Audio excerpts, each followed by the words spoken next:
কখনো শ্বশুরবাড়ি থেকে ভাই যৌতুক নিও না।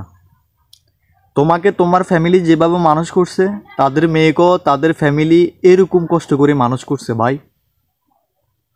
তুমি তো তোমার ফ্যামিলিতে ইনকাম করে দিতে পারতেছ, সে তো তার ফ্যামিলিতে ইনকাম করে দিতে পারবে না, কারণ সে তোমার সংসারে তোমার অধীনে চলে যাবে।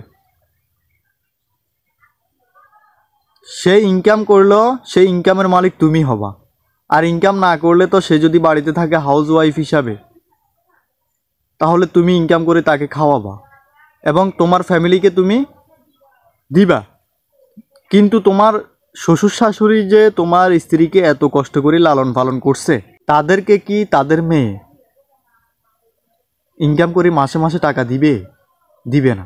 তো কেন তুমি তোমার শ্বশুর বাড়িতে যৌতুক চাইবা? তোমার স্ত্রীর উপরে তুমি অত্যাচার করবা? তোমার লজ্জা থাকা উচিত।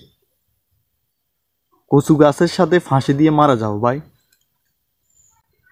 যৌতুকের জন্য কখনো স্ত্রী অশান্তি করিও না।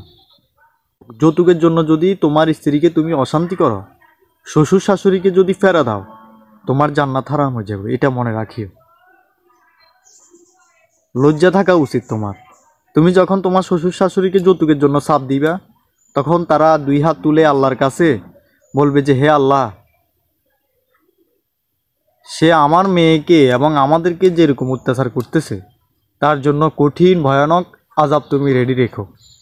দেখবা তোমারও কিছুদিন পরে একটা মেয়ে হবে, তোমারও মেয়ে ধীরে ধীরে বড় হবে। যখন মেয়ে বিয়ে দিবা, মেয়ের জামাইও তোমাকে অত্যাচার করবে যৌতুকের জন্য।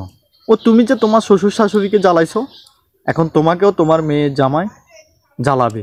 তাই আমি চাই বাংলাদেশ থেকে যৌতুক প্রথা দূর হোক, নারী নির্যাতন বন্ধ হোক, এটাই আমার প্রাণের দাবি।